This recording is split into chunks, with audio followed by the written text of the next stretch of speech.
kolfeen aarsaa osoo ciramnuu latnee abaaboyyuu fakkaanni gateetti maroorroo barreen abdii ciccimaa baanni kan jiru nutti naafu kuma saa garaa nyaannee kolfi mana ormaa jiru mana keenya erga seene nuyiif manni keenya boqqonnaa gaddaa ceenee maseennis nuuf dorrobee muchi alagaa maseene wal baqataan dhaaba keenya qindaa'aa gaafa jedhamu walgataan nama keenya xiqqoo ormaaf fe'amu lammii isaatti makamee halaalli yoo dhiyaatu diinaaf karaan dhabamee joortee ennaa ijibbaattu gadheen lammii tuffattee afaan ishee tuffii gadi haasa'u nageenyaan manaa baatee uleen seeraa ennaa dha'u dhugaan murteessaa jira kolfaafuu kunuun ga'u uumaan bakakkaa buusee dacheerraa gogse abaarsa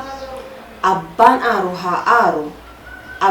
aaru haa gubatu sichi kolfeen aarsaa ega kitaaba walaloo kolfeen aarsaa barreessaa Falmataa Taarraqeenyiin qophaa'e keessaa kanan isin dhiyeessedha.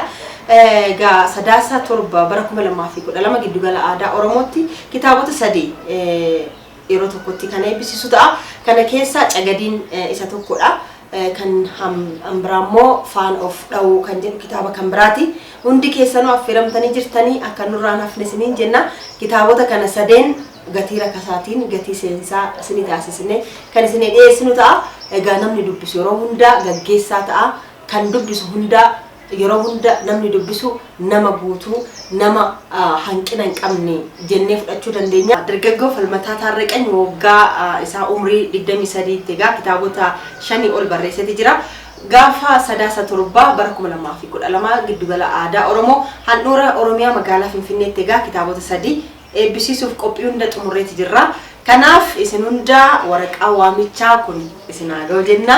Hundi keessan akka nurraan hafne waraqaa waamichaa kun akka isin bira ga'e abdii guddaa qabna. Kolfeen aarsaa Cagadii fi akkasumas immoo Faana of Dhawuu kan jedhu kitaabota sadaan kanatu kan eebbifamu ta'a.